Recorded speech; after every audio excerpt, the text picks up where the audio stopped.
आलमटीची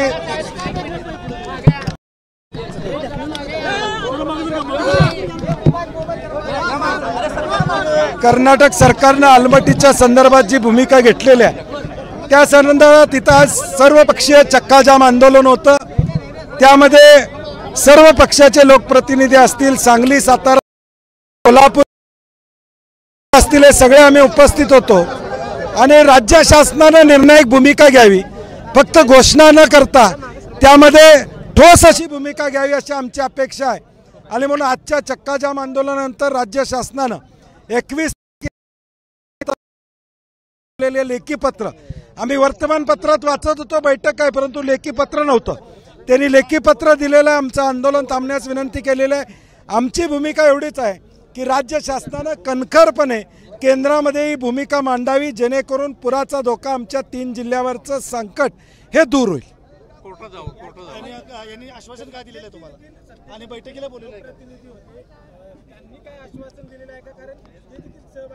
नाही, हे आंदोलन आम्ही ज्यावेळी सुरुवात केली त्यावेळी मी अनेकांना फोन करून स्वतः सांगितलं हे सर्वपक्षीय आंदोलन आहे, सगळेजण आपण यामध्ये या। आणि त्यामुळं सरकारमध्ये सत्ताधारी आमदार असू देत किंवा आम्ही असो, आमच्या सगळ्यांची भूमिका की हे उंची वाढली नाही पाहिजे, त्यामुळे सगळेच ही भूमिका मांडतील अशी आम्हाला खात्री आहे। येत्या बैठकीला जर का तोडगा निघाला नाही तर तुमचं पुढचं नाही, आमचं ऑलरेडी ह्या बैठकीमध्ये योग्य निर्णय नाही निघाला तर आम्ही अगदी आलमट्टीवर धडक मारण्याची सुद्धा आमची तयारी असेल।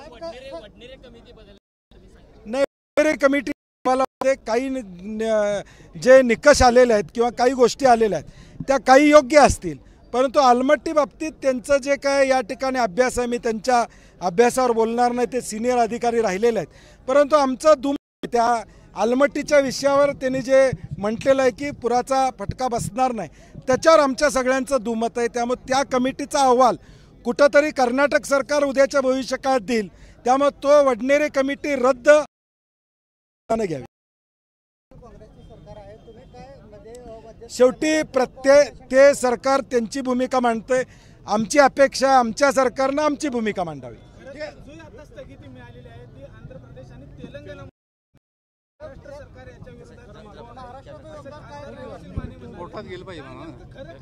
नाही, म्हणून आमचं म्हणणं तेच आहे, या बैठकीमध्ये निदान खरं बाहेर येईल की महाराष्ट्राची भूमिका काय आहे, कोर्टात सामील झाले का महाराष्ट्राचं, तेलंगणा कोर्टात गेलेलं आहे, तर हे सगळं बैठक झाल्याशिवाय आम्हाला त्याची उत्तरं मिळणार नाहीत। कारण की मुख्यमंत्र्यांची घोषणा आहे, उपमुख्यमंत्री बोलत आहेत, जलसंपदा मंत्री बोलत आहेत, पण जोपर्यंत कागदावर येत नाही तोपर्यंत आम्हाला विश्वास नाही।